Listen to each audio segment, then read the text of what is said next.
오늘 말씀은 디모데전서인데 디모데전서는 목회 서신입니다. 그래서 목자의 성숙과 사역이라고 했는데요. 목회 서신이니까 사실은 이제 목사님에게 해당이 가장 많이 되고, 또 안에 보면 이제 감독과 장로와 이제 집사에 대한 내용이 나옵니다.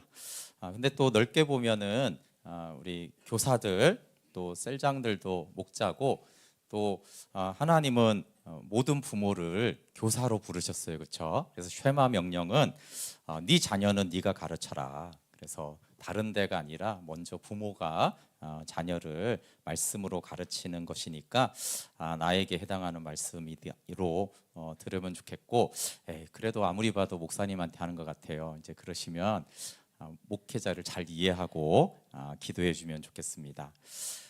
꼭 맞는 말은 아닌데 어느 정도 맞는 말인데, 그거는 이제 교인은 그 목회자 이상 성장할 수 없다라는 말은 어느 정도는 맞는 말이에요. 그러니까 사실 목자나 목회자나 리더의 성숙이 나하고 연관이 있죠. 왜냐하면 목자가 성숙해야지 내가 성숙할 수 있고, 또 교회도 그렇습니다. 디모데전서의 기록 목적을 한번 3장 14절 15절 한번 가서 볼게요. 디모데전서 3장 14절 15절. 늘 성경에서 기록 목적은 이제 중요하거든요. 한번 같이 읽어볼게요. 시작. 내가 속히 내게 가기를 바라나 이것을 내게 써는 것은 만일 내가 지체하면 너로 하여금 하나님의 집에서 어떻게 행하여야 할지를 알게 하려 함이니, 이 집은 살아계신 하나님의 교회요 진리의 기둥과 터니라. 아멘. 디모데 전후서와 디도서는 목회 서신인 것은 너무 잘 알고 있는 것인데, 문득 이 말씀을 보는데 이게 되게 놀랍고 새롭더라고요. 왜냐하면 이걸 받고 있는 사람이 디모데잖아요. 디모데 정도의 수준인데 또 뭘 배우고 뭘 또 알아야 될까요? 디모데는 바울의 영적인 아들이잖아요. 그리고 그 대사도에 뒤를 이을 수 있는 수제자잖아요. 그리고 이미 이때는 바울하고 동역한 지 약 20년 정도가 됐어요. 그러니까 정말 바울과 함께했던 아주 베테랑, 거의 사도 바울이 이렇게 하는 정도 수준을 이제 하고 있는 사람이고, 여기 본문에도 이렇게 감독들을 세워라. 그러니까 감독들을 다 세울 만큼의 그런 리더와 영적 분별력과 영성이 다 있는데도 불구하고, 디모데야, 네가 하나님의 집 교회에서 어떻게 해야 될지를 내가 알게 하려고 이렇게 한다. 그러니까 디모데 수준이어도 어떻게 해야 된다고요? 계속 배워야 된다는 거예요. 어떻게 하나님을 알아가야 되는지, 교회 생활 어떻게 해야 되는지, 교회는 어떻게 좀 세워가야 되는지, 사역자들은 어떤 식으로 좀 세워야 되는지, 이런 것들을 디모데도 배워야 된다라는 거예요. 그러니까 우리는 얼마나 더 배워야 될까? 바울이 디모데야, 너는 다 아는데 얘네들이 모르잖아, 이렇게 말하지 않고요. 디모데, 네가 이걸 좀 알아야 된다, 이렇게 말하는 걸 통해서 우리가 정말 겸손해야 된다라는 것을 알 수 있습니다. 여러분, 한국 교회의 목회자들이 괜찮습니까? 아니면 훌륭합니까? 문제가 많습니까? 하나로 말하기는 어렵지만 대부분 문제가 많죠. 그럼 한국 교회 성도들은 어떨 것 같아요? 한국 교회 성도들은 괜찮은가? 정말 훌륭한가? 문제가 많은가? 아까 말한 대로 꼭 그렇지는 않아도 목회자 이상 성숙하기가 쉽지 않으니까 문제가 사실은 많습니다. 그러면 이제 나는 어떤가? 이렇게 또 질문을 해야죠. 나는 괜찮은 그리스도인인가? 나는 훌륭한 그리스도인인가? 나는 정말 문제가 많은 그리스도인인가를 물으면, 상황이 그러니까 문제가 많을 가능성이 높겠죠. 사실 우리가 한국에 사는데 한국이라는 문화와 모든 환경을 초월해서 뛰어나기가 쉽지는 않거든요, 그렇죠? 우리가 속한 그 곳을 넘어선다라는 것이 그렇게 인간이 쉽지가 않습니다. 내가 조선 시대에 사는데 나는 21세기의 사람들처럼 깨어 있겠어? 불가능하진 않지만 쉽지는 않죠.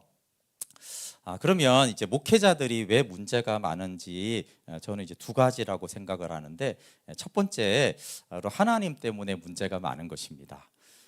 이거 뭔 소리일까요? 여러분, 만약에 하나님이 하나님의 종들이나 사역자들을 부를 때 이렇게 세상은 어떻게 하죠? 세상은 굉장히 이제 중요한 하나님 정도의 힘과 권력과 지혜가 있는 분이라면 최소한 사법고시나 육사나 대기업 이상의, 그렇죠? 다 테스트를 해가지고 건강부터 해가지고 성품, 지성 뭐 이런 걸 다 테스트해가지고 이렇게 딱 뽑아야 되잖아요, 그렇죠? 근데 하나님은 그렇게 안 뽑고 무작위로 뽑습니다. 잘난 놈, 못난 놈, 그냥 왜 그렇게 뽑는지는 모르겠지만 전교 1등부터 전교 꼴등까지 이렇게 뽑아요. 예수님이 12제자를 이렇게 뽑은 걸 생각해 보세요. 엘리트를 뭐 여러 면에서 그렇게 하지 않잖아요, 그렇죠? 구약에서도 하나님이 택한 자들을 보시면은 대단히 훌륭한 사람도 있고, 아유 저런 찌질이들을 왜 불렀을까? 사사기들의 사사들을 봐도 알 수가 있어요. 그럼 또 고린도전서 1장에도 너희를 부르심을 보라. 너희가 약하고 미련하고 어리석지 않느냐. 그런데 이제 하나님이 왜 그런 식으로 부른다고 하시죠? 여러분, 국가나 대기업이나 군대에서는 왜 탁월한 인물을 왜 고르냐 하면은 부른 자가 연약하기 때문에 그래요. 그러니까 이미 탁월한 사람을 뽑아야지 탁월하게 일을 쓸 수가 있어요. 근데 하나님은 전능하시잖아요, 그렇죠? 근데 전능자는 강한 자도 불러서 지혜롭게 쓸 수 있고 약한 자도 불러서 강하게 쓸 수 있어요. 그래서 하나님이 전능하기 때문에 사실은 그 대상들은 꼭 똘똘하고 대단히 훌륭하고 성실하고 그런 사람만 부르지 않습니다. 네, 그걸 제가 이제 이해하고 저도 이제 목회에 순종을 했죠. 왜냐하면 저는 굉장히 그 목회랑 제가 너무 안 맞는다고 생각을 했는데, 왜냐하면 대학 때부터 신앙생활은 열심히 했습니다. 그렇지만 이제 저희 교회는 뭐 조금 해서 크게 차이가 안 나지만 제가 이제 항상 좋아하는 자리는 저쪽 이제 맨 뒤쪽 들어와서 오른쪽으로 와서 맨 뒤에, 주로 저기 큰 교회는 기둥이 저기 있거든요. 그럼 이제 그 기둥을 살짝 비켜가지고 이제 앉아 있고, 제가 이제 모교회가 나중에 이제 좀 많이 성장을 해서 건축을 했는데 그 가운데 중앙 계단이 굉장히 넓은데 저는 그 계단을 통해서 교회를 들어간 적이 거의 없어요. 항상 옆문으로 이렇게 들어갔죠. 제가 이제 교회에서 가장 가기 싫어했던 곳이 어디인지 아시겠어요? 제가 제일 가기 싫어하는 곳은 교육자실입니다. 거기 복사기가 있어요. 네, 제가 대학 2학년 때부터 찬양 인도를 했는데, 그럼 이제 옛날에는 복사를 해야 되잖아요. 그럼 이제 제가 찬양 준비를 해오지만 거기 들어가기가 싫은데 지금도 기억이 나요. 그때 한 자매 동생이 오빠 제가 복사해 올게요. 그럼 너무 이쁜 거예요. 그래 네가 복사를 해오거라. 그럼 이제 막 교육사실에 가서 막 인사도 잘하고 복사하고. 네, 여러분 뭐 여러 가지 그렇습니다. 그래서 제가 신대원 갈 때 이렇게 교회 봉사하는 체크를 하는 게 있는데 저는 교회에서 계속 봉사를 했는데 거기 봉사란에 제가 체크할 수 있는 게 하나도 없었어요. 왜냐하면 저는 그 교회 생활을 하면서 교육부 교사를 한 적이 없었고 성가대를 한 적이 없어요. 그리고 청년부 회장을 한 적이 없고 선교단체를 했지만 간사를 한 적이 없어요. 그래서 제가 이렇게 봉사란에 이렇게 체크할 게 하나도 없더라고요. 그러니까 이제 약간 사이드에서 봉사를 계속 한 거죠. 그 공식적으로 말하지 않는 그런 뭐 외국인부, 뭐 찬양팀 뭐 등등해서 또 그냥 소그룹에서 말씀 가르치고. 그런데 하나님이 그 아까 말한 대로 하나님이 왜 대기업이나 정부처럼 그렇게 탁월한 사람을 꼭 뽑지 않는지를 이제 이해하게 되니까 부르신 분의 자유지. 이제 그래서 이제 목회를 하게 됐어요. 근데 이제 하나는 이제 하나님 때문인데 그런데 이제 이 한국 교회와 목회자의 환경도 큰 문제가 됩니다. 그게 뭐냐 하면 여러분 목사님들도 다 여러분들이 그렇듯이 훌륭한 목사가 되고 싶어해요. 그러지 않은 사람이 있겠어요, 그렇죠? 목사님들도 성숙하고 싶은데 그런데 사실 목사님들은 어떻게 성숙해야 되는지를 모릅니다. 왜냐하면 가르쳐 주지 않기 때문에 그래요. 우리가 영적으로 성숙하는 그거는 다양합니다. 그렇지만 정말 영적으로 성숙한 좋은 그리스도인이 되기 위해서 가장 핵심적인 거는 예수님을 아는 거예요. 예수님을 알아야 돼요. 요한복음 17장 3절에 보면 그게 영생이죠. 예수님을 잘 알아야 되고 그 잘 알려면 예수님과 생명의 교제를 함으로 주님 안에 거해야 돼요. 근데 예수님을 잘 알게 해주는 신학교나 세미나와 훈련이 거의 없어요. 그래서 당연히 이제 많은 유명한 세미나들도 많이 다니는데 제가 항상 좀 궁금했던 거는 왜 예수님을 알게 해주는 세미나는 별로 없을까? 그러니까 이제 대학 때는 찬양가 경배학교나 제가 제자 훈련원에서 좀 도움받았고 예수전도나 DTS 이런 부분이 근데 사실 다 기초적인 과정들이고 그런 것들이 이제 예수님을 좀 알게는 해주는데 쉽게 말해서 고급 과정이 없어요. 더 예수님을 깊이 알려면 이렇게 알아가면 됩니다. 다르게 말하면 복음을 잘 알려주는 데가 없는 거죠. 그래서 이제 목회를 시작하고는 복음 학교나 예수님 자리나 복음 생명 캠프를 제가 좋아했던 거는 그게 예수님을 알게 해주는 곳이기 때문에 그래요. 근데 이제 복음 학교만 몇 년 동안 반짝 유명했고 이런 것들이 사실은 한국 교회 전체적으로 알려지지도 않아요. 그러니까 그 수많은 훈련과 세미나와 또 신학교들은 대부분 어느 게 포커스가 있냐 하면은 예수님에 대해서 아는 거예요. 그럼 예수님을 아는 것과 예수님에 대해서 아는 건 다르잖아요, 그렇죠? 그러니까 예수님에 대해서는 여러 가지 학문이나 세미나나 자료나 또 어떻게 사역을 하고 어떻게 하면 이제 교회가 성장하고 이런 거는 어마어마한 자료와 훈련이 있습니다. 그 신학교도 장신대도 경건과 학문인데 사실은 학문 쪽이 7, 80% 차지하고 이제 경건 쪽에도 좀 있죠. 한 20% 정도. 그리고 뭐 다른 걸 듣다 보면 이제 곁들여서 예수님이 이런 분이구나 이렇게 알게는 되지만 대부분은 어떻게 이제 사역을 하는가 하고 관계가 있어요. 그럼 이제 목회자만을 위한 세미나들이 있잖아요. 그렇죠? 목회자 갱신 세미나. 근데 이런 데 가면은 주로 훌륭한 목사님들이 나와서 어떤 메시지를 하냐면은 예수님을 잘 알게 해주는 거는 하지 않아요. 주로 뭐냐면 목회자가 문제다. 우리가 문제 아니냐? 한국교회 우리가 문제다. 우리 회개해야 된다. 맞는 말이잖아요. 그렇죠? 근데 그거는 잘못된 거를 우리가 깨닫자라는 거지 긍정적으로 그래서 어떻게 할 건가? 그래서 예수님을 어떻게 그건 없어요. 우리가 문제다. 이거 돈, 명예, 권력 이거 뭐 하는 짓이냐 지금. 우리 회개해야 된다. 본질로 돌아가야 된다. 그게 끝이에요. 그러니까 이제 회개는 하죠. 눈물을 흘리면서. 그래 우리가 문제야. 근데 이제 그렇지만 어떻게 예수님을 알 수가 있는 거지? 그 답은 주지 않아요. 우리나라에서 굉장히 훌륭하다고 말하고 저도 참 좋아했던 목사님이 그 목회자 세미나, 그러니까 이제 거의 은퇴할 때가 돼서 이제 후배 목사님들, 전도사들한테 목회자가 되려면 이렇게 해야 된다 세미나를 제가 이렇게 들으면서 너무 실망스러운 거예요.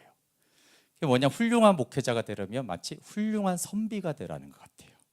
제가 좋아하는 이순신처럼 흠이 없는 사람. 제가 이순신을 좋아하는 거는 비유지. 그 이순신은 영적인 사람이 아니잖아요. 단 한마디도 복음을 알아야 된다. 하나님과 교제해야 됩니다, 여러분. 목회자분 이런 말이 한마디도 없어요. 뭐 이렇게 도덕적이어야 되고 이렇게 훌륭해야 되고 인품을 갖춰야 되고 돈에 대해서 깨끗해야 되고 그냥 너무 그냥 세상에서 봐도 그냥 훌륭한 사람들이 있잖아요, 그렇죠? 그런 거를 이제 목회자 세미나라고 이제 막 이제 목회를 하는 후배들한테 아주 이제 존경받는 목사님들이 이렇게 가르칩니다. 예수님을 알게 해주지를 않아요. 그러면 여러분 목사님들이 이렇게 예수님을 잘 몰라요. 그리고 이제 죽도록 사역을 하잖아요. 그러니까 문제가 많아지죠. 내가 모르는 예수님을 알게 해주는데 한계가 있는 거예요. 물론 이런저런 방법으로 알았던 거를 해주지만 진짜 이렇게 하면 예수님을 압니다. 예수님 안에 있습니다. 아까 한 것처럼 예수의 생명이 내 생명이고 내가 사는 것이 아니라 내 안에 그리스도가 사는 겁니다.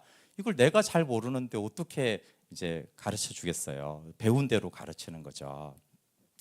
한경직 목사님이 한 유명한 말이 있습니다. 우리나라에서 뭐 아주 기라성 같은 목사님들이 찾아가 가지고 그 노년의 목사님 저희들한테 한 말씀만 좀 해주십시오. 그러니까 이제 한경직 목사님 했던 유명한 말이 있죠. 예수님 잘 믿으라고. 정말 명언이죠. 목사님들이 뭘 잘해야 돼요? 그것도 아주 뭐 대단히 유명해지고 아주 뭐 훌륭한 목사님들이 뭘 잘해야 되죠? 예수님 잘 믿어야죠. 예수님을 알아야지 잘 믿을 거 아니에요, 그렇죠? 그 예수님에 대해서 모르는다는 말이 아니잖아요. 이미 뭐 다 박사학위고 뭐 수십 년을 목회를 했는데, 근데 예수님 잘 믿지 않고 있다라는 거죠. 그 말은 예수님을 잘 알지 못해요. 그래서 신앙인들에게나 목회자에게 가장 중요한 건 예수님을 아는 거고 생명의 교제인데, 좀 이게 황당하지만 그 어마어마한 많은 신학교와 정보 속에서 사실은 예수님을 잘 알려주는, 그리고 예수님을 내 스스로 어떻게 알 수 있는가에 대한 훈련은 거의 없습니다. 그래서 이제 결과적으로 문제가 많죠. 어떤 목사님이, 어떤 성도가 나는 문제 많은 성도가 되겠어, 그런 사람이 있겠어요? 나도 다 좋은 그리스도인 되고 싶고 좋은 목사님 되고 싶고 정말 하나님이 기뻐하는 교회가 되고 싶은 그 마음은 있지만 실질적으로 그 내용은 별로 없어요. 그래서 오늘 이제 본문을 좀 정한 것은 바울이 이 디모데에게 아까 말한 대로, 디모데 정도면 어마어마하게 훌륭한 이미 목회자고 사역자인데, 디모데야 네가 이걸 배워야 된다. 그리고 오늘 본문은 특히 디모데 수준인 사람에게도 바울이 디모데야 네가 이렇게 양육받고 네가 이렇게 계속 영적으로 자라가야 돼, 이런 얘기가 있어요. 아니, 디모데 같은 사람이 뭐 그게 뭐 필요하겠어 이렇게 생각하는데, 아니다, 디모데야 네가 계속적으로 너의 성숙함이 나타나게 해야 된다, 이렇게 하면서 이제 몇 가지 이제 권면들을 하고 있습니다. 첫 번째, 이제 복음의 근거에서 바른 교훈을 이제 성도들에게 깨닫게 하는 것을 통해서 이렇게 말을 하고 있어요. 이게 사역이기도 하지만 다른 형제 자매를 깨우치는 걸 통해서 너 자신을 가르쳐서 양육해야 된다라는 말씀이에요. 4장 6절 한번 읽어볼게요. 시작.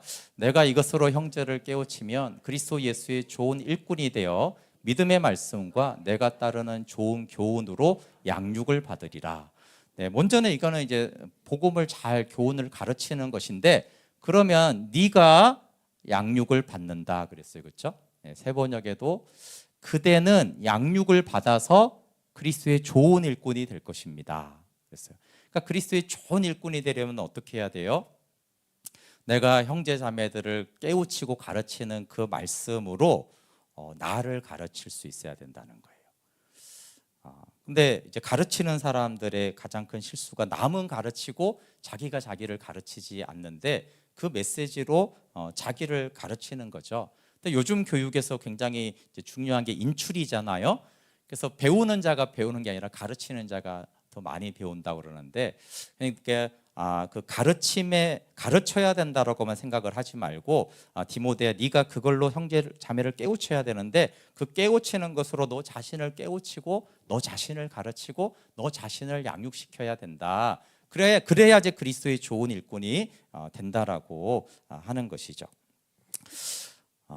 두 번째는 이제 경건에 이르도록 자신을 훈련하라, 이렇게 말해요. 우리 7절 8절 4장 한번 같이 한번 읽어볼게요. 시작. 망령되고 허탄한 신화를 버리고 경건에 이르도록 내 자신을 연단하라. 육체의 연단은 약간의 유익이 있으나 경건은 범사에 유익하니 금생과 내생의 약속이 있느니라. 정확한 이유는 모르지만 그 고대 시대 때 올림픽은 이렇게 알몸으로 올림픽에 나갔습니다. 그래서 여기 연습하라, 연단하라, 이 말이 이제 컵라조인데, 당시 올림픽 선수들이 옷을 벗고 달리는 것처럼 이제 연습을 하라, 이제 그런 뜻이에요. 그러니까 올림픽에 나가는 선수들처럼 지속적으로 경건에 이르도록 훈련하다라는 뜻이에요. 그리고 이게 경건이라는 유세베이아는 다른 번역들에 보면은 경건으로 대부분 번역을 했고, 경건한 생활, 하나님의 성품, 하나님을 섬기는 일, 이렇게 이제 번역이 되고, 경건에 대한 설명이 이렇게 금생과 내생의 약속이 있다, 이렇게 말을 하잖아요. 이렇게 주석을 찾아보면은 금생에는 하나님 안에서 화평을 누리고 죽어서도 영생을 누린다 이렇게 되어 있어요. 그러니까 저희 교회에서 쓰는 표현으로 그러면 경건 훈련이 뭐냐 하면은 복음을 통해서 하나님과 화평한 관계를 맺으니까 뭐예요? 복음을 통해 생명을 얻는 훈련을 올림픽 선수처럼 하라는 거죠.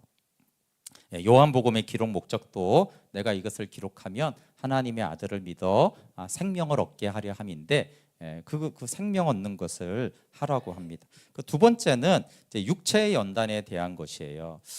제가 이제 묵상 때 이거는 이제 건강에 대한 건강 관리를 말하는 거다라고 이제 했는데 그래서 설교해야 되니까 다시 주석을 찾아봐서 확인을 좀 해봤는데 두 가지 주장이 있습니다. 이제 칼빈 같은 경우는 혼인을 금하고 식물을 폐하는 것과 같은 이제 금욕 생활로 이제 신앙적인 성숙을 하려는 것이다라고 하고 그 외에 이제 많은 이제 학자들은 건강 유지를 위한 신체 단련인데 왜냐하면 그 연습하다라는 단어가 그 아까 말한 운동 경기를 위해서 신체를 단련하는 것이기 때문에 이제 건강 유지로 보는 것이 더 적합하다라고 해서 제 해석이 이제 주석에서도 많이 동의를 하는구나 확인을 했는데요. 그러니까 이제 바울이 디모데한테 두 가지를 하라고 하잖아요. 하나는 이제 몸을 훈련하고 두 번째는 이제 경건을 훈련하라고 하는 것입니다. 근데 이제 한국 교회의 전통과 또 아까 말한 대로 한국 교회에서 자라니까 저도 이제 오해하는 부분이 있는데 그것은 이제 경건 훈련과 사역을 위해서 사실은 건강점은 희생하는 것이 좋다. 이게 한국 교회 전통적으로 왔던 그런 것입니다. 이 말을 이제 조지 휘필드가 했는데 나는 녹슬어 없어지기보다는 닳아서 없어지기를 원한다. 이렇게 이제 말을 했어요. 이런 말을 젊었을 때 좋아한 게 문제입니다. 그러니까 뭐 녹슬어서 없어지냐 어차피 죽을 거 닳아서 주의 일을 하다가 없어져야지. 그러나 지난주에 제가 소개했던 대로 또 제가 주기철 목사님을 한때 좋아했는데 주기철 목사님의 좌우명이 일사각오입니다. 한 번 죽을 것을 각오할 뿐이다. 늘 그걸 외치면서 이제 순교까지 하셨죠. 그리고 제가 이제 몸이 굉장히 안 좋아지는 그날에도 새벽 기도 때 제가 그런 기도를 한 게 기억이 나요. 하나님 제가 이걸 하면 죽을 것 같이 너무 힘든데 그렇지만 주님을 위해 제가 죽겠습니다. 네, 그리고 안 좋아졌어요. 그리고 이제 지금은 좀 다른데 여러분이 한 20, 30년 전을 생각해 보면 다는 아닌데 한국 교회에서 그래도 꽤 알려지고 저분은 좀 그래도 참 어느 정도 좀 훌륭하다라고 한 목회자들이 다는 아닌데 공통점이 뭐냐면 거의 죽도록 충성해서 건강이 굉장히 안 좋아졌던가 아니면 거의 죽을 병에서 살아나든가 이런 분들이 많았어요. 한번 여러분 생각해 보세요. 그래서 이렇게 한번 죽었다가 살아나야지 좀 되나 보다. 그래서 뭐 별세 신학도 있고 그랬잖아요. 그게 이제 한국의 약간 그런 분위기였습니다. 그런데 복음적인 관점으로 이렇게 몸과 그 생명을 좀 보면은 로마서 6장이 굉장히 복음의 핵심을 다루는데 6장 4절에 보면 앞에 그 죽으심과 합하여 세례를 받으러 함께 장사되고 함께 이렇게 복음을 쭉 설명한 다음에 우리로 새 생명 가운데 행하게 하려 함이잖아요, 그렇죠? 그러면서 이제 6절에 가면은 죄의 몸이 죽어라 이제 몸에 대해서 얘기를 하고 이제 13절 14절로 가면은 너희 지체를 의의 무기로 하나님께 드려라 이렇게 말하면서 이제 몸으로 이렇게 이동을 합니다. 그러니까 영적인 옛사람의 죽음과 영적인 하나님의 생명에 대해서 복음이 이루었다라고 말한 다음에 어디로 가냐면 몸으로 가고 있어요. 초점이. 그러니까 복음이 말하는 몸은 몸을 뭐냐 하면은 뭐 디모데 같은 경우는 아니 이 몸을 하나님이 창조했으니까 선한 것이다. 이 몸을 감사함으로 받으면 하나님께 선한 것이다. 그리고 이제 성령의 도구고 의의 도구로 하나님께 드려져야 할 지체잖아요. 그러니까 이제 복음이 말하는 몸은 몸은 부정적이거나 혹사해야 될 것이 아닌 거예요. 왜냐하면 새 생명을 누리고 새 생명을 드러내는 것이므로 그 소중한 것이죠. 그래서 이것을 몸의 훈련, 건강을 관리하는 것이 하나님의 뜻이라고 이제 바울이 디모데에게 말을 하는 것이죠. 그런데 저희 한국 교회에서 신앙적인 관점으로 생명을 얻고 나타내는 관점으로 건강을 관리해야 된다라는 말을 저는 잘 못 들은 것 같아요. 하나는 하나님을 위해 희생해야 된다. 또 한쪽에는 건강 관리해야 된다는 건 어떻게 해요? 이런 말을 들어보셨습니까? 영성과 지력과 체력 중에 최고는 체력이니라. 그러니까 되게 세속적인 말로 체력 건강 관리를 하라고 그래요. 그러니까 하나님의 생명을 드러내는 통로로서의 몸이 아니라 비교를 하죠. 영성과 지성과 체력 중에 체력이 중요하다. 그러니까 되게 세속적으로 말을 하는 거잖아요, 그렇죠? 그러니까 저는 이제 안티 정신이 있으니까 무슨 체력이냐, 영성이 제일 중요하지, 이런 식으로 했던 부분들이 있습니다. 근데 바울이 말하는 것은 정확하게 이런 거죠. 건강 관리는 약간의 유익이 있다. 그건 안 중요하다는 말이 아니고 건강 관리는 이 생에서 굉장히 유익하다라는 것이에요. 그런데 건강 관리도 중요한데 더 중요한 게 있는데 그게 이제 경건이다 이렇게 말하잖아요, 그렇죠? 그래서 이게 분리하지 않아요. 뭐 경건과 몸은 어떤 적대적인 관계가 아니라 건강 관리가 중요한데 경건 훈련, 즉 복음을 통해서 생명을 얻는 훈련은 모든 면에서 유익하다. 그렇게 말하는 거잖아요. 그러니까 교회, 가정, 직장, 마음, 건강, 심지어 내세까지 모든 면에서 유익한 것이 복음을 통해 생명을 얻는 경건 훈련이다. 이렇게 말하고 있어요. 그러면서 이 몸과 경건 훈련의 대상에 대해서 이게 목회자만이 아니라 모든 사람이 받아야 할 말씀이다라고 말합니다. 우리 9절 한번 읽어볼게요. 4장 9절 시작. 믿보다 이 말이여 모든 사람이 받을 만하도다. 이 말이 정말 참말이고 중요한데 모든 사람이 이렇게 받아야 된다는 거예요. 모든 사람들은 하나님이 주신 몸이고 예수님의 생명을 나타낼 그리고 성령이 거하시는 몸이다. 이 몸을 관리하는 것이 하나님의 뜻이고, 두 번째는 근데 그보다 중요한 것은 지금 이 땅에서 모든 면에 도움되고 내세까지도 도움이 되는 복음을 통해 생명을 얻는 것이 더 중요하다. 그러면 왜 이렇게 훈련해야 되냐라고 했을 때 10절에 우리의 소망이 하나님께 있기 때문이다라고 말해요. 우리 한번 10절 같이 읽어볼게요. 시작. 이를 위하여 우리가 수고하고 힘쓰는 것은 우리 소망을 살아계신 하나님께 두미니 곧 모든 사람 특히 믿는 자들의 구주시라. 우리가 왜 이렇게 훈련해야 되냐 하면은 우리 소망을 살아계신 하나님께 두기 때문이라는 거예요. 그럼 반대로 땅의 것에 소망을 두면 어떻게 돼요? 건강 관리를 하는 목적이 다르다는 거예요. 땅의 것을 위해서 건강을 관리하고 땅의 것에 관심이 있으니까 경건은 관심이 없잖아요, 그렇죠? 그러니까 건강 관리를 하되 그게 하늘의 소망이 있기 때문에 하나님이 주신 몸으로 하나님의 생명이 거하고 나타내는 그런 하나님께 소망을 두고 건강 관리를 해야 되는 것이고, 그러니까 하늘의 소망이 있으니까 경건 훈련이 더 중요하다. 그래서 건강 관리를 하되 세상의 소망을 두지 말고 하나님께 소망을 두고 하라는 것입니다. 실제로 생명을 얻는 훈련에 몸이 중요합니다. 사람마다 다르지만 저는 그 묵상할 때 힘든 것 중에 하나는 허리가 아플 때입니다. 허리가 아프면 앉아서 이렇게 하기가 힘들잖아요, 그렇죠? 그러니까 몸이 연관이 있는 것이죠. 생명을 얻고 생명을 나누는데 몸이 불편하면은 또 뭐 두통이 있거나 이러면은 그게 힘들잖아요, 그렇죠? 그러니까 하늘의 소망을 두고 해야 됩니다. 그러면서 이제 11절에 뭐라고 말하냐면은 너는 이것을 명하고 가르치라.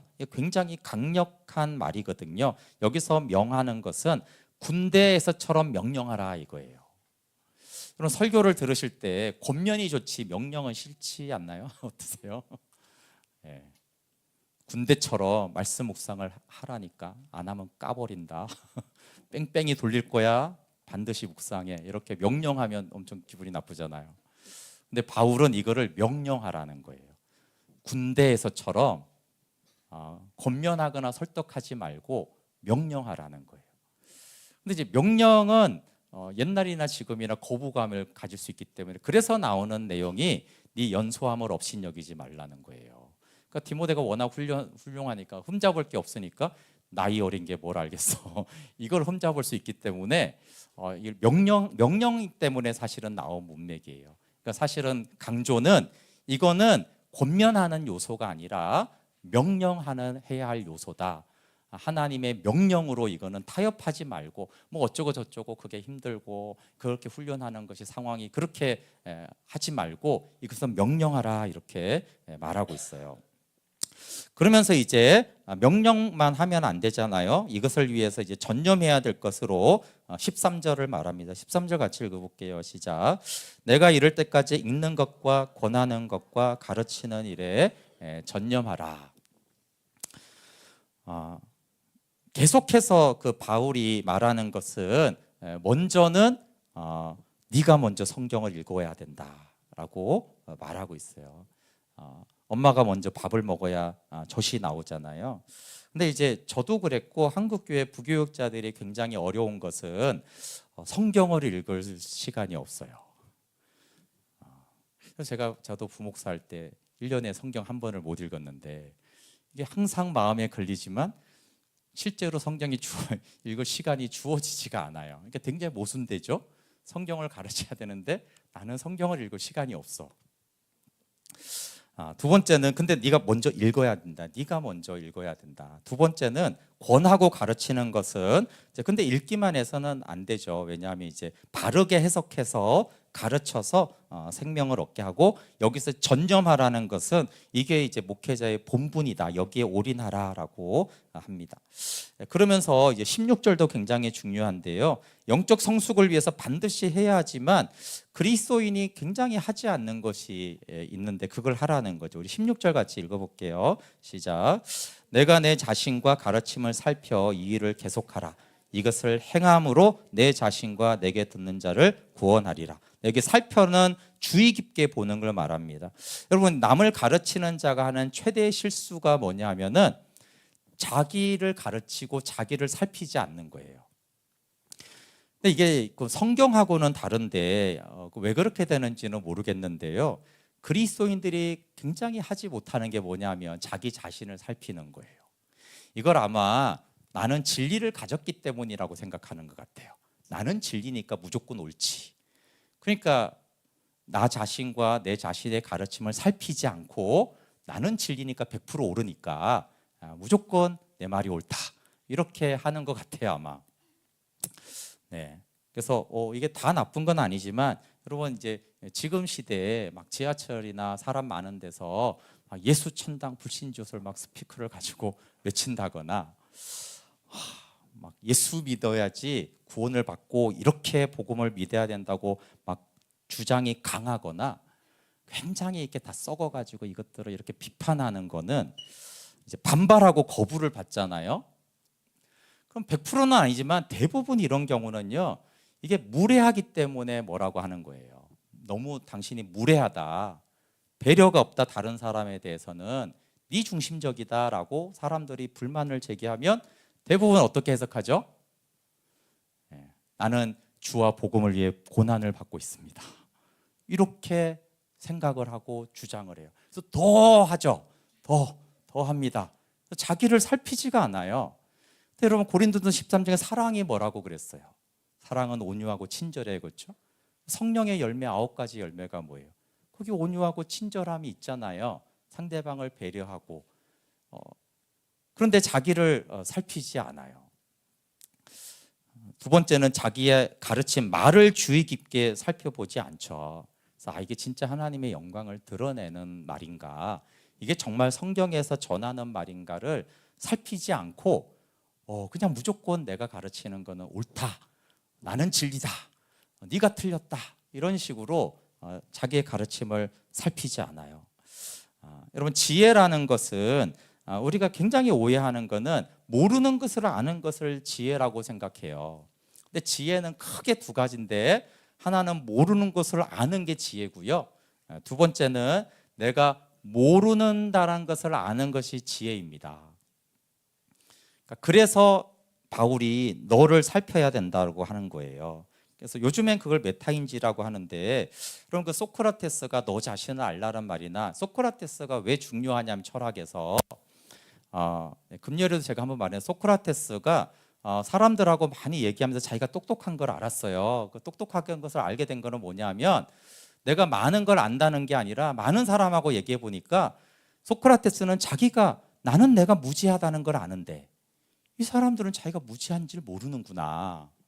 그걸 깨달은 게 아주 핵심인 거예요. 그러니까 소크라테스가 주로 대화를 통해서 지혜를 가르쳤는데 지혜를 어떻게 가르치냐면은 새로운 걸 알게 해주는 게 아니에요. 계속 질문을 통해서 결국은 어떤 결론에 이르게 하냐면 그 사람이 알고 내가 모르는구나. 내가 무지하구나. 이걸 깨닫게 해주는 게 소크라테스가 한 거예요. 그러니까 그게 하나의 지혜의 큰 축이에요. 내가 무지하고 잘 모르고 있구나. 왜 그래야지 겸손하잖아요. 거기서 자각이 일어나고 나를 살피고 내 가르침을 살펴야지. 그래야지 1차적으로 겸손해지고 모르는 걸 알아야지 진짜 아는 대로 갈 수가 있는 거잖아요. 근데 이제 소크라테스가 그렇게 했는데도 불구하고 고대부터 지금까지 계속적으로 뭔가를 계속 아는 것을 자꾸 우리는 생각을 해요. 근데 특별히 좀 기독교인들이 그런 경향이 있어요. 알아야 돼. 내 무지를 깨닫는 것보다는 아는 것을 자꾸 그쪽을 지혜라고 생각을 많이 합니다. 여러분, 비판하고 판단하는 것은 너무 쉬운 거예요. 그렇지만 자신과 자기 말을 주의 깊게 살피는 것은 어렵습니다.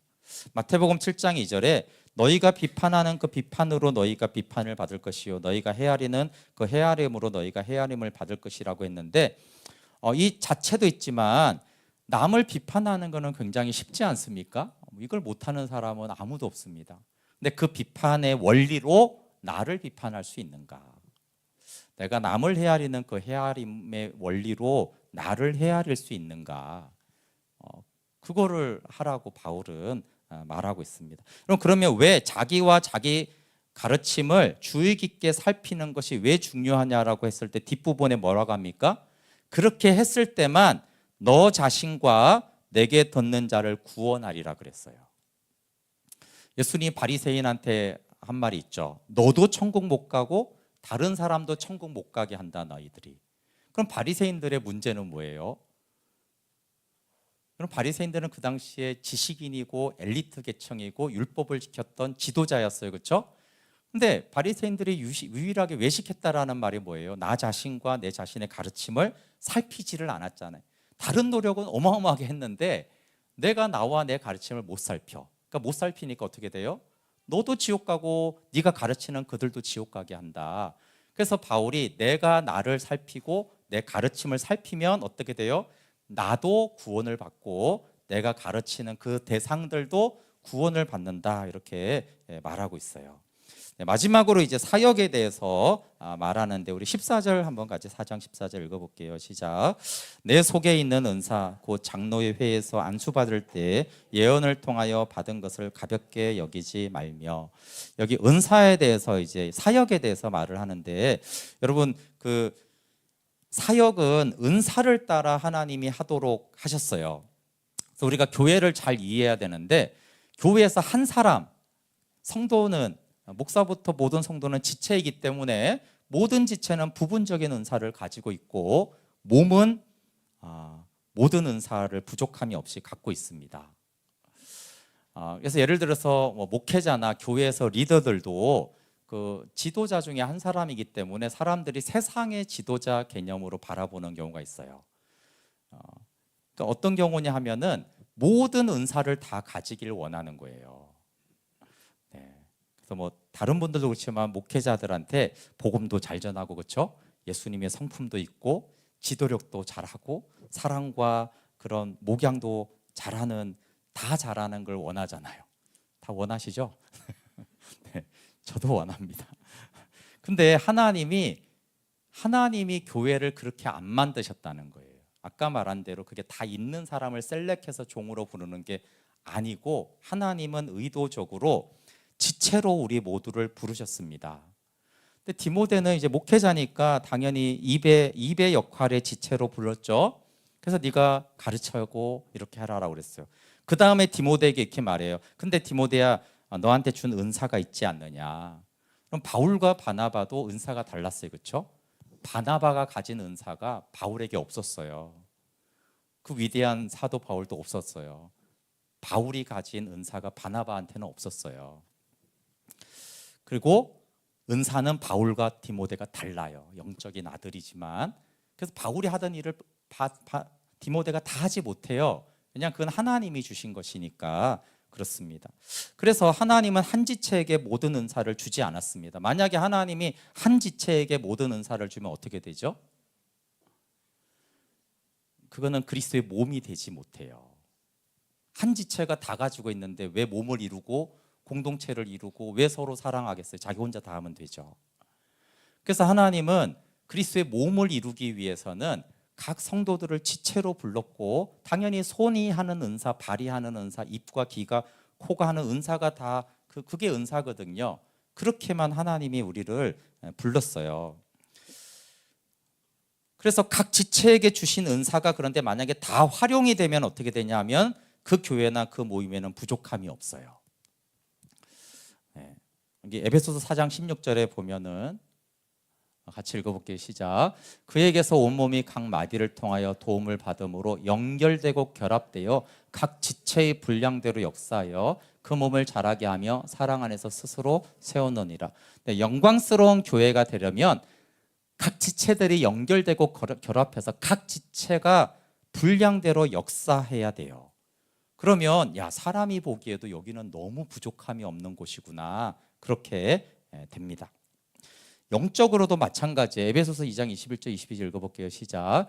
그의 안에서 건물마다 서로 연결하여 주 안에서 성전이 되어가고 너희도 성령 안에서 하나님이 거하실 처소가 되기 위하여 그리스도 예수 안에서 함께 지어져 가느니라. 여기 이제 다 성도들의 지체들의 연결이에요. 각 지체들이 연결되면 어떻게 된다고요? 온전한 성전이 되고 하나님의 영광이 임하는 교회가 됩니다. 그러니까 영적으로 부족함이 없는 교회는 각 지체들이 연결돼서 성전이 된 그 교회예요. 목회자나 어떤 신령한 한 사람이 나와가지고 대단하게 활동하는 그런 곳은 하나님의 영광이 임하는 교회가 아닙니다. 말씀을 마치겠습니다. 제가 목자의 성숙과 사역이라고 했는데, 사실 우리 모두가 바울이 말하는 것은 디모데야, 예수님 알아가면서 사역해야 된다라는 거예요. 디모데 네 수준 정도면 이제 일만 해도 되지, 그렇지가 않고요. 디모데 수준이어도 디모데 우리가 예수님을 알아가면서 봉사하는 거야. 성숙의 방법은 여러 가지, 아까 말했죠. 네가 가르치는 그걸로 너 자신을 가르치고 건강관리도 해가면서, 근데 생명 얻는 그 경건 훈련을 꼭 해야 된다. 네가 성경을 먼저 읽어야 된다. 그리고 자신과 내 가르침을 내가 잘 주의 깊게 살펴서 나를 볼 수가 있어야 된다. 그리고 사역은 은사대로 사역을 하되 그 은사가 다 발휘될 수 있는 연합된 사역을 해라. 그럼 이것이 하나님이 연약한 우리와 문제 많은 우리를 셀렉하는 이유예요. 그래서 하나님은 딱 시험 봐가지고 모든 과목에서 실력이 좋은 그런 사람을 종으로 부르지 않으세요. 사실은 뭐 그런 분들도 사실은 부르십니다. 그렇지만 그러지 않은 사람도 부르세요. 성품적으로 문제가 있고 때로는 공부도 못해, 뭐 부정성도 많고, 그런데도 하나님이 이렇게 부르면서 그리스도의 좋은 일꾼을 되어가는 것으로 말씀하고 있습니다. 그리고 디모데가 이렇게 해야 된다면 예외는 없구나. 디모데에게도 바울이 우리는 계속 이렇게 자라가면서 봉사해야 된다라고 말했다면, 하나님, 저는 디모데보다 훨씬 못한 사람인데 제가 그렇게 하나님을 알아가면서 또 교회를 사역하고 또 봉사하고 또 목회 서신이기 때문에 여러분, 여러분들이 다 그렇듯이 처음에 말한 대로 목사님들도 다 훌륭한 목사님 되고 싶습니다. 안 그런 목사님을 저는 만나본 적은 없습니다. 문제 많은 목회자는 많지만 훌륭한 목사가 안 되고 싶은 목회자는 본 적이 없어요. 모든 목회자들이 그걸 원해요. 그런데 그게 안 되는 거죠. 그렇게 배우지를 못하고 그런 환경이 안 되고, 또 그런 피해가 이제 성도들한테 가서, 성도들도 못된 성도는 많지만 누구나 다 좋은 그리스도인이 되고 싶잖아요. 나는 좋은 성도가 되고 싶은데 이제 그렇지 못한 현실이 우리 가운데 있는 것은 사실이지만 이 디모데서를 통해서 이렇게 하나님을 알아가면서 섬기는 교회화가 되면 좋겠습니다.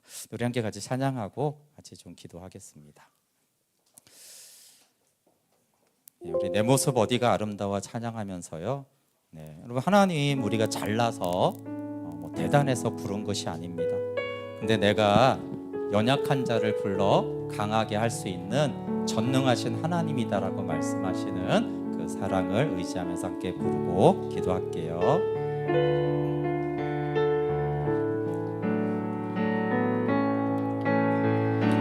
내 모습 어디가 아름다워 주님 나를 사랑하시나 너무나 약하여 너무나 부족하여 너무나 눈물 많아 사랑하시죠.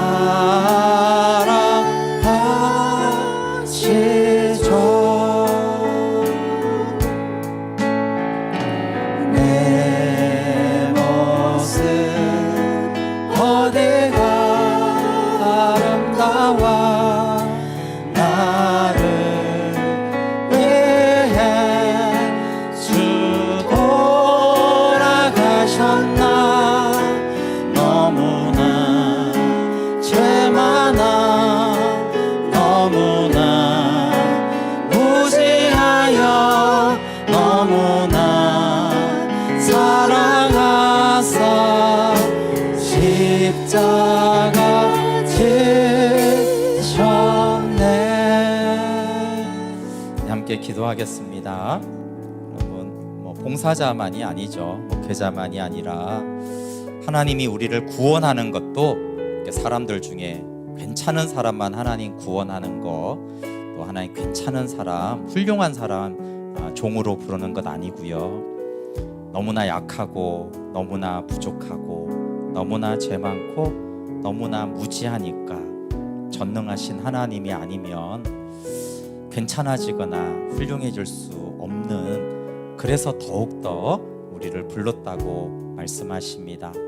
하나님, 그 연약함 때문에 괴롭기도 하지만, 나를 보면 그렇지만 하나님이 전능해서, 하나님이 너무 지혜로워서, 하나님이 너무 큰 사랑이셔서 이런 나를 부르셨구나 고백하면서, 하나님 그럼에도 불구하고 디모데처럼 하나님 예수님 알아가면서 섬기게 해 주십시오. 그런 교회 되게 해 주십시오. 같이 기도하겠습니다.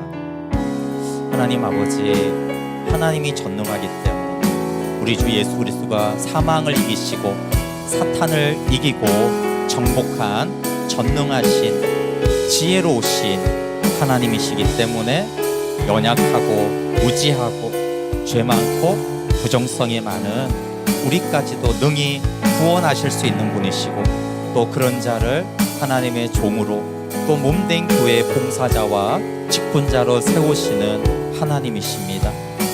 하나님, 나는 약하지만 주님이 능히 그리스도의 좋은 일꾼으로 세워가시는 그 복음의 은혜를 깨닫되, 하나님 오늘 말씀처럼 내가 나를 가르치고 내가 나를 살피고 하나님 몸을 관리하면서 생명을 얻는 경건훈련에 힘쓰는 하나님 디모데가 그렇게 사역해야 했다면 저희들이 마땅히 그렇게 봉사하고 영적으로 자라가며 복음을 통해서 생명을 얻으며 예수님을 알아가는 하나님 그 그리스도의 몸을 이루며 함께 봉사하고 섬김으로 인하여서 우리는 죄인이고 우리는 무지하고 우리는 연약하지만 지혜로운 자 강한 자를 부끄럽게 하는 하나님이 하셨다라는 고백이 될 수 있는 저희들, 또 저희 교회가 될 수 있도록 하나님이 주신 각 지체의 은사가 분량대로 역사하는 교회가 되도록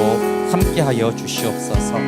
우리를 부르신 주님의 은혜와 성령으로 인도하여 주십시오.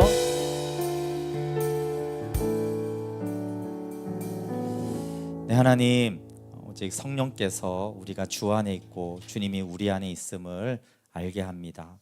하나님, 우리가 다 알지를 못하지만 정말 예수님을 알아가고 복음을 통해서 풍성한 생명을 얻을 수 있도록, 그래서 우리의 소망대로 하나님께 영광이 되는 또 목회자와 직분자들과 성도가 될 수 있도록 인도해 주시고, 하나님, 우리가 예수님을 알아가면서 또 우리의 은사대로 교회를 섬기는, 그래서 주님이 기뻐하는, 주님이 보시기에 아름다운 목회 현장과 교회가 되도록 인도해 주시고 가르쳐